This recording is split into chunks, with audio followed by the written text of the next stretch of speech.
ভয়াবহ দাবানলে পুড়ছে ইউরোপের বিভিন্ন দেশের বনাঞ্চল। বেলজিয়ামের হাইফেন্স ন্যাশনাল পার্কে দাবানলে পুড়েছে প্রায় ৩,০০০ হেক্টর এলাকা। দেশটির ইতিহাসে এটি এখন পর্যন্ত সবচেয়ে বড় দাবানল। প্রায় ৫০০ দমকল কর্মী, সেনা সদস্য, কৃষক এবং প্রতিবেশী জার্মানি ও লুক্সেমবার্গের কর্মীরা আগুন নিয়ন্ত্রণে কাজ করছেন। বৃষ্টি কিছুটা স্বস্তি দিলেও পুরোপুরি নিয়ন্ত্রণে আসেনি আগুন। আহত প্রাণী উদ্ধার করে বন্যপ্রাণী পুনর্বাসন কেন্দ্রে নেওয়ার প্রস্তুতি রেখেছে উদ্ধারকারী দল। এদিকে গ্রিসের সালামিনা দ্বীপে দাবানলে প্রাণ গেছে অন্তত ২ জনের। প্রবল বাতাসে দ্রুত ছড়িয়ে পড়া আগুন থেকে ৫০০-র বেশি মানুষকে নিরাপদে সরিয়ে নেয় কোস্টগার্ড। স্পেনের আরাগন অঞ্চলে আগুনে পুড়েছে ৭০,০০০ হেক্টরের বেশি এলাকা। আগুন নিয়ন্ত্রণে কাজ করতে গিয়ে মৃত্যু হয়েছে এক স্প্যানিশ সেনা সদস্যের।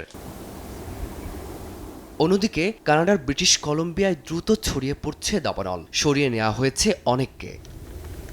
ফারদিন মাজহার, সময় সংবাদ।